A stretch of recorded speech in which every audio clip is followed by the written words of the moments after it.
Hello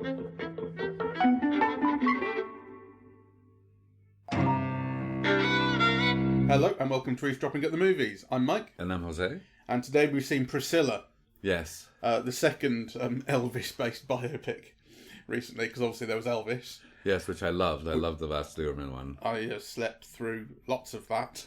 I was awake completely through this. This is written and directed by Sofia Coppola, and it's based on Priscilla Presley's memoir, Elvis and Me, which was published in 1985. Priscilla Presley's still going. She's 78 years old, I think, and she serves as an executive producer on this. Right. Not that I'm sure that means all that much, but this is a film with her backing, I guess. Yes. I thought it was really interesting. I mean, I loved it, though. It's so interesting to compare it to the Austin Butler film, and I'm just going to talk a little bit about it because you said you slept through it, and that one was like so rousing and energetic and colorful and and with a lively, energized, sexy Elvis. Whereas this is really kind of grim, creepy, disturbing. Yeah, it kind of... His version of Elvis, you mean? Priscilla's version of Elvis, yeah. Yes, so Jacob Elordi plays Elvis in this. And the film is like, it begins creepy and it ends really sad. So it's not like how do you call it? An audience pleaser, I don't think. Though I do think I love Sofia Coppola, and I think this is, to me, a really fascinating film. Might be a great film, really. It's very Sofia Coppola. In the female protagonist is one thing, but I think really what I associate with Coppola a lot is that kind of inside track on what fame is really like, the difference between the surface and the depth of fame. You know, her films have so often been thought of as superficial, and it's not that. They're about the surface, and they're about the relationship between the surface and what it hides. And I think because she grew up in a famous family with incredibly successful relatives, her dad's Francis Ford Coppola, and she will have grown up around Hollywood in particular. You can certainly see like that being. So she's an expert on that. Yeah. But also, I think she brings something to cinema that really nobody else does. Well, maybe Greta Gerwig now, but I see her cinema as girly. Yeah, but girly in the best sense. Yeah, that she understands adolescent girls. She's been one. She sees the pleasures and the fascinations, or what fascinates these young women, and the sexuality and the longing and things that you're not really very much used to seeing in cinema. But also you're shown that with a distance, and a sophisticated understanding of it. Yeah, it's not that the film is girly, so to speak. It's that the perspective is it's a female gaze. Yeah, and a particular kind of female gaze, because it's not all women who would be interested in surfaces, in clothes, in eyelashes, in how clothes hang or fit, in interior decor. This is a film that is interested in all of those things, that kind of, and puts them to use, right? And actually, I thought it was interesting because the clothes are not particularly beautiful. In fact, they often hang very poorly on Priscilla. They're too tight in the wrong places, or they're too baggy. Yeah, she's a woman who's overwhelmed by these clothes, right? But that's kind of made to be something very expressive. She's not allowed to choose her clothes. Yeah, well, that's the thing. All this focus on the eyelashes and the painted nails and the clothes, it's not shown as something that she is hugely interested in, but it's about what she's being made to look like. Yeah, her becoming what Elvis wants. Exactly. Yeah. And that scene where he takes her shopping, and they evaluate what she looks like in various dresses. It comes down to his point of view on her, and there's him sat there, the big I am, declaring what he thinks, and his gang of his entourage of just hangers on in sunglasses agreeing with him and saying this, that, and the other, and no women giving their opinions on Well, I mean, the women really don't matter in this world at all. Yeah, exactly. Well, the film begins. So this is this really great opening, I think. That montage of, and it starts with painted nails on toes, and kind of trinkets and eyelashes and things like this. And it's like, it's a collection of things. Things are about being looked at, things to be looked at. And it's not just cosmetically altered body parts, but it's, trinkets around the house and things like that. And it's just a collection of things that make up Graceland and make up Priscilla's life, at the point where she's, with Elvis and is in Graceland. And it's like, well, Priscilla is one of these now. Well, that's what the film ultimately is going to get to. Is like Priscilla becomes one of these trinkets, as important as she could be to Elvis. And I believe every moment that he says that he loves her and that she means something to him. I believe him, and I believe he believes it. But he doesn't see it from her perspective. Well, I think what the film makes, I think the film's great contribution in a way to a kind of a cultural discourse is the representation of Elvis, right? So the film is called Priscilla, but it shows us an aspect of Elvis that, we probably all suspected. I mean, isn't it weird that a guy starts dating a 14-year-old, right? When he's 10 years older. When he's 10 years older. And also, so much of his appeal was about him being at ease with his sexuality, kind of, his clear kind of love of sex, whereas in this one, it's so interesting because Jacob Elordi doesn't move well, right? So his movements aren't fluid, right? And so what you see him is having lots of sex, except with Priscilla, right? You hear about his affairs. You hear about his affairs, same with other women. But he's not sexy, so you can see her desire for him. He's very good looking, he's very tender, and for most of it he's very respectful, too respectful. I mean, this is the thing, it's a surprisingly sexless film. Yes. I mean, I didn't know very much about Priscilla Presley. I knew of her, but she was married to Elvis for quite a short period of time, 6 years I think, and she hasn't been a figure that I've grown up with. And the imagery and the iconography around her, I don't get the feeling it's like especially associated with her, although she's kind of part of it. There are moments like, some of the photographs are, precise reproductions and you recognize them instantly, sure. The wedding photos and so on. But actually, my sense of Priscilla, and I did grow up with, fan magazine photos of them, was that she was taller, that she was willowy, that she was a real beauty, whereas in this film, I mean, she's very attractive, but it comes across as little girl, a bit short-waisted, short-legged, right? And of course, the contrast between her and Jacob Elordi is like symbolic, right? Because there's such a difference between them as well. He's so tall. He's so tall in comparison to her that kind of he, what's the word? Towers over her. Yeah. So this thing about the film being kind of sexist was I suppose a surprise to me, because I just didn't know anything about her life, and I was just reading as well that it's supposedly true, and she claims in her memoir that they didn't sleep together until their wedding night. It also says that claim has been contested by a biographer, but so who knows? But that's what the film shows. Yeah. And I mean, I did think it was interesting that she so clearly desires Elvis,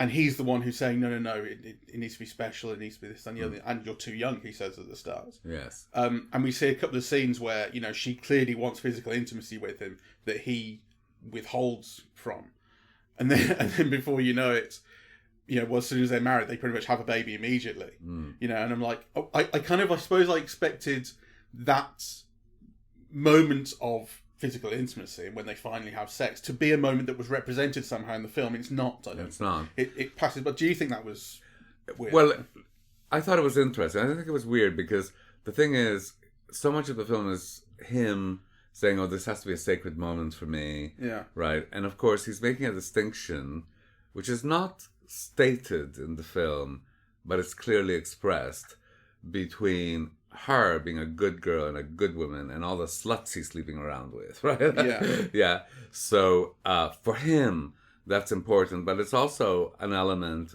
of control because, you know, that point that you were referring to where she says, you know, I also have needs, right? And kind of, you know, my needs don't need to contradict your reading of the Bible or whatever it is he's reading.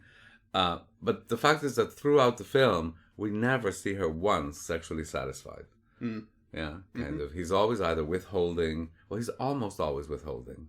Yeah, kind of, you know, you hear of tons of affairs, but actually most of what you see is him jousting about with his male friends. Like he's clearly a boy's boy, and he loves being with his mates and whatever, and, you know, her role is to be the wife waiting for him at home, you know, doing what good wives are meant to do, which is like respond to the man's every need, really, whenever he wants. That's why he wants her there and doesn't want her elsewhere. He wants her always to be on call. Right? Yeah, exactly. And the fact that she has never had a boyfriend before and is so much younger than he is part of that control.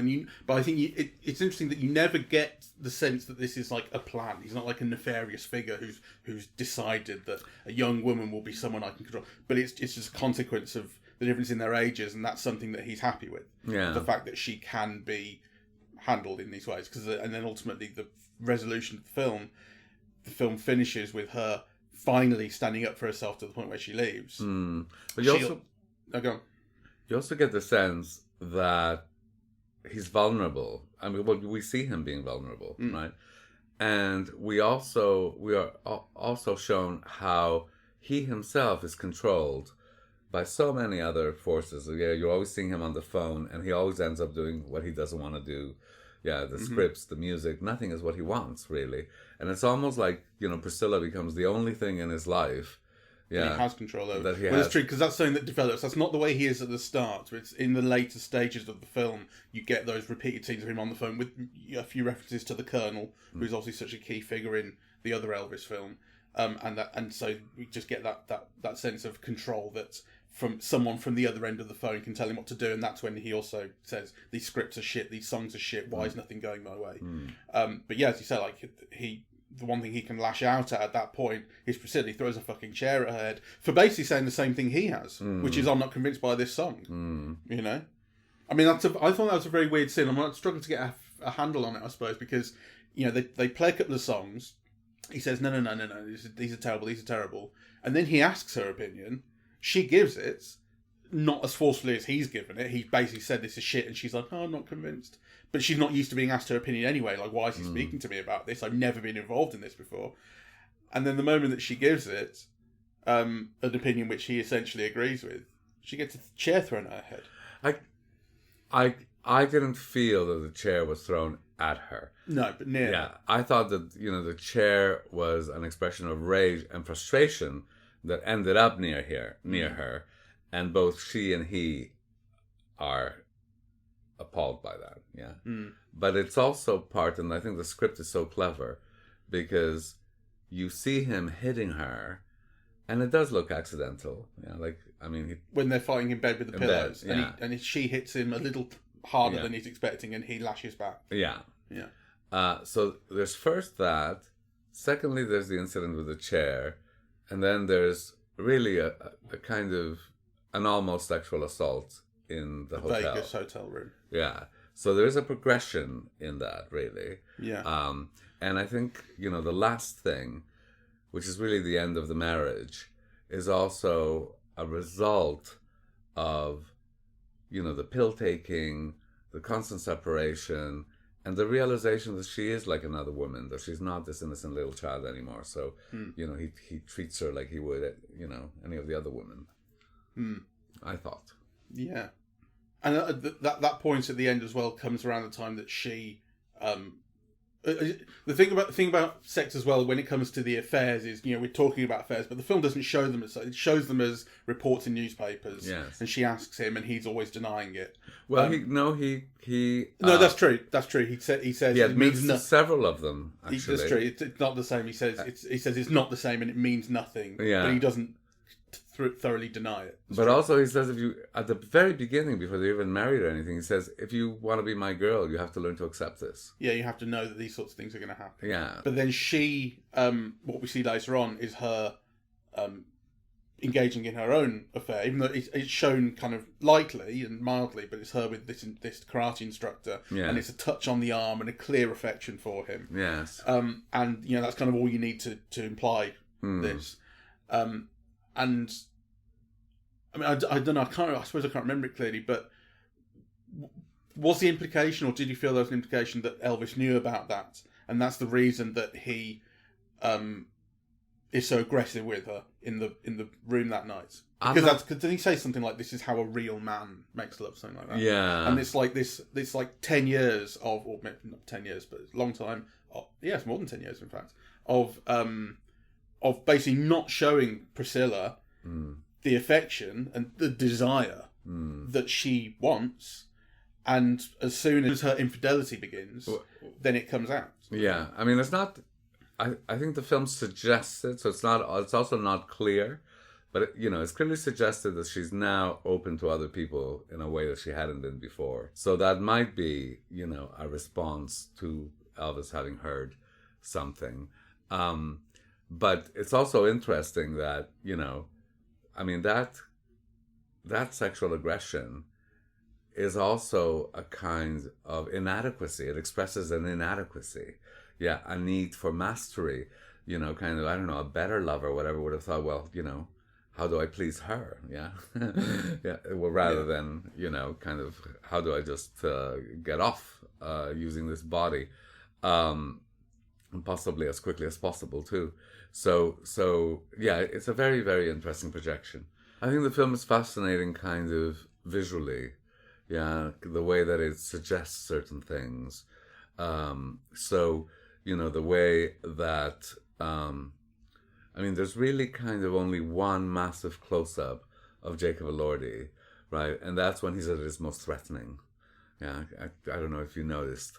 Otherwise, it's like, you see him in medium close-up, or you see him in kind of long shot, really.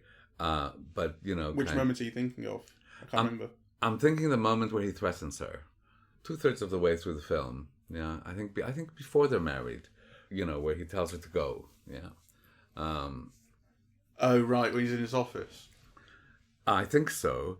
There's just that one huge close up from below. Yeah, but kind of a large close up. Well, the only one like that in the whole film, and it's when he's at his most threatening. When he's at his most threatening and most powerful. Yeah, because you could argue that, he's at his most threatening when he tries to sexually assault her, but also you do feel in that moment that actually his attempt at assaulting her is a failed...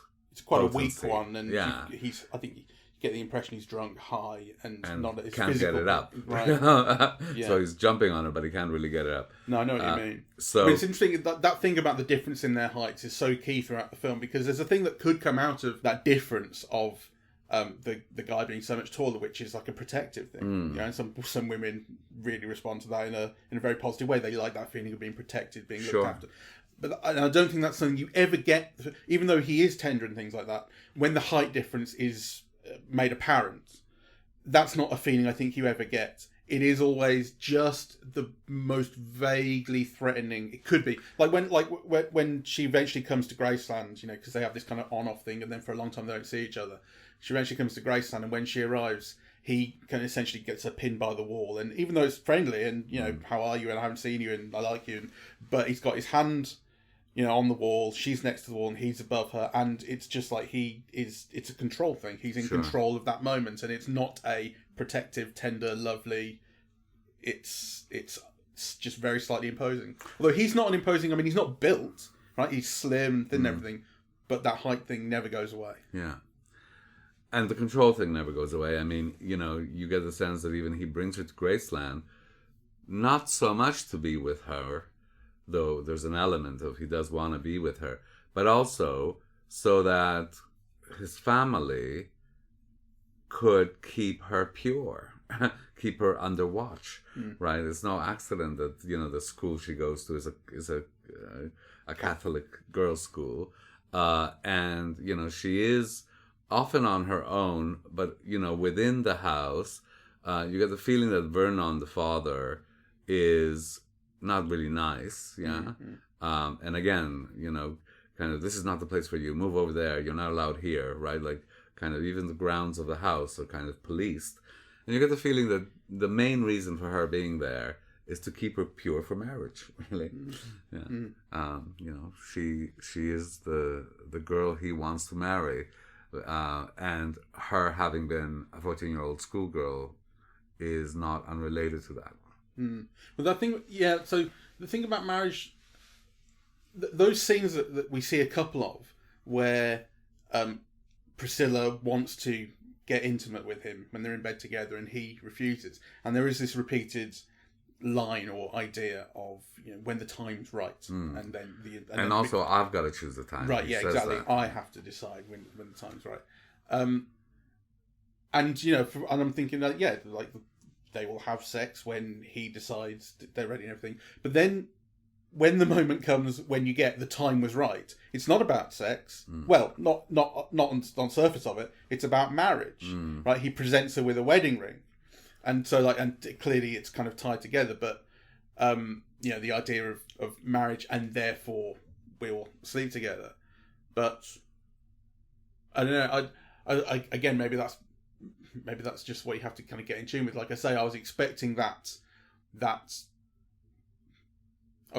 their first physical intimacy, they're having sex for the first time, to be a moment, but I guess it's, you know, for him it's all about the marriage and it's tied together with marriage, and so that's the film's sort of implication. But the film is not about that. I mean, I think in some ways, you know, what the film is about, or one of the things that's so moving about it, is how they're both caught up in the gender roles of their time, right? You know, so I mean, he is also kind of performing the good old boy that he is expected to be, right? Like kind of, you know, very polite, very nice, but really at his greatest ease with his mates, you know, kind of playing or, you know, or shooting guns. It's also the choices are significant.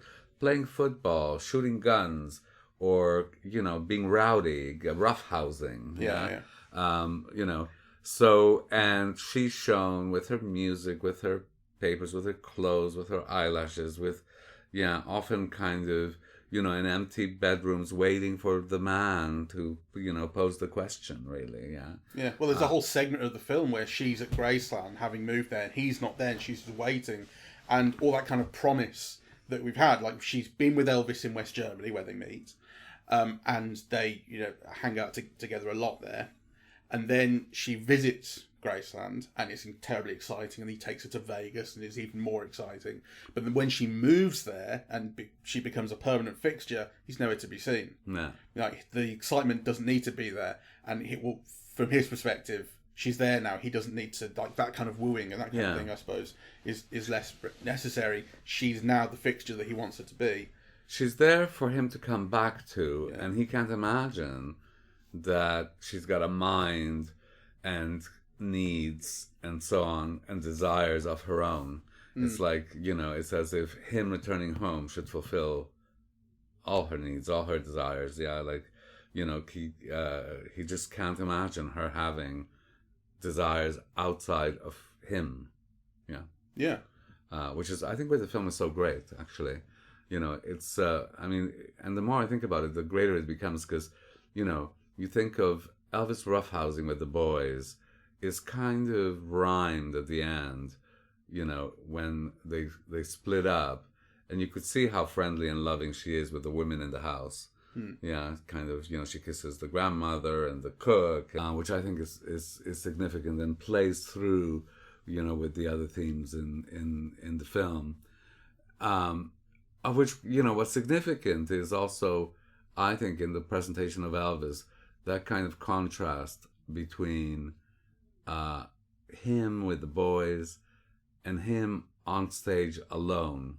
Kind of, you know, you also see him figured as like a lone figure in the crowd, right? So there's the three things, you know, him being pictured with the boys, him being pictured almost always awkwardly with her, and him being alone in relation to a crowd. The Elvis 1968 special, you know, the bits where you see him performing on stage on tour.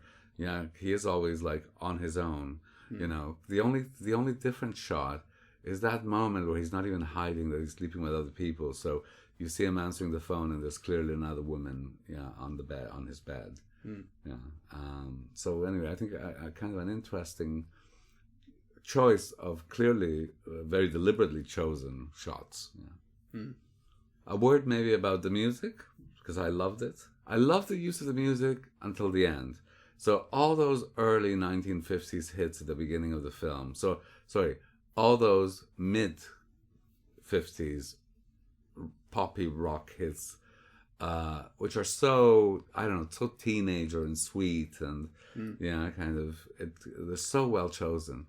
I thought the choice of Dolly Parton and I Will Always Love You, which I love the song, that was a bit cheesy. I mean, I found it moving. It moved me because the song always moves me.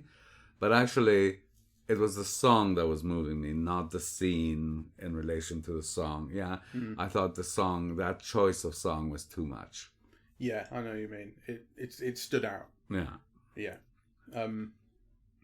My God, it held my interest, right? And that is something because it's a slow-moving film, yeah, with kind of very carefully kind of framed and composed and edited, but it's not afraid to linger on things, right? I mean, there was a scene in a swimming pool where, there was a splash, and it's almost like the edit waited until the splash had fully extended, right? Like the film wasn't in a hurry to go anywhere, right? And it's a film about loss and, kind of the end of a marriage, really, yeah?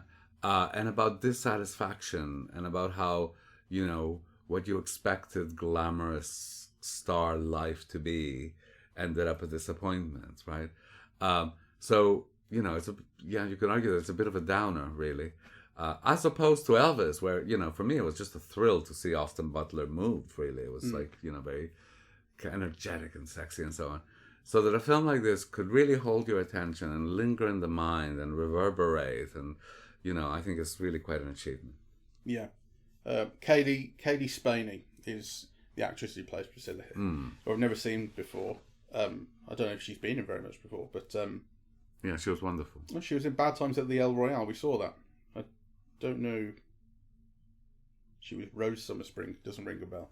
But she was very good in this. I mean, I thought she was remarkable, actually. She's remarkably beautiful. And, I mean, you also see, you get the feeling from Elvis's point of view, why he would see this girl and be taken by her, And she does a great job of modulating her performance between basically incredibly young, naive, full of desire and excitement and everything being new to her, up to, which is like innocence and experiencing of like getting everything she wants and finding it wanting, and eventually becoming someone who will stand up for herself and leave. I think she does a really great job of developing that performance and changing it over the course of the film. I think it's also worth mentioning Jacob Elordi, because in Saltburn, he's so warm and sexy, and it's kind of like a star-making performance, though arguably he was already one from TV's Euphoria. But I think this is a real performance. It would have been too easy, to make Elvis like, super sexy and warm and likable and so on. And, the performance is full of awkwardnesses and silences and that are both physical, and also like, I mean, it's not just that his gaze is at a distance, it's, the things that he also kind of does with his body and his movement and, kind of, the way he walks. Obviously, it's all helped by the mise en scène, by how he's filmed, But I think, there's also a consciousness to that I think is really quite amazing. So, just to signal that, these are his last two films, and in one, it's a real glamorous film star performance. And in this one, I think it's a real actor's performance. So, someone to watch out for. I just think it's a really, really well put together film, this. I think I think that, it's really the best of filmmaking in that the film is never really ambiguous as to what it's saying or the kind of things it wants you to feel. But there is an awful amount of room for interpretation as well in the scenes that it shows you, and what does a particular movement mean, or what does a particular shot mean, and how is it relating to any other? You can develop your own interpretations of really the specific meanings and how the relationships are developing and stuff. But it's not overall thoroughly ambiguous. Like, it's pretty clear about what it's talking about. I think that's really accomplished filmmaking, that is. Yes, it is. I really enjoyed it, and part of my question was, I'm enjoying this film that it seems both slow and also that is a downer, right? Yeah, which is kind of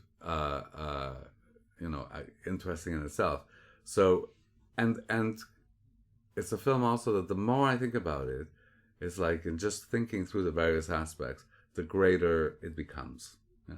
So there's the experience of watching, which I enjoyed very much, and I was surprised by my enjoying it. Yeah, and then kind of there's the process of the thinking through that we're doing now, which makes it kind of grow in my estimation. Yeah, I think it's brilliant. Really good film. All right, but on that note, we highly recommend. Thank you very much for listening. We're eavesdropping at the movies, and we are on Apple Podcasts, Audible, Google Podcasts, Spotify, SoundCloud, and YouTube. On social media, we're on Facebook and Twitter at Eavesdrop Movies, and Blue Sky, eavesdropping.bsky.social, and the website is eavesdroppingatthemovies.com. Thank you very much. Thank you very much.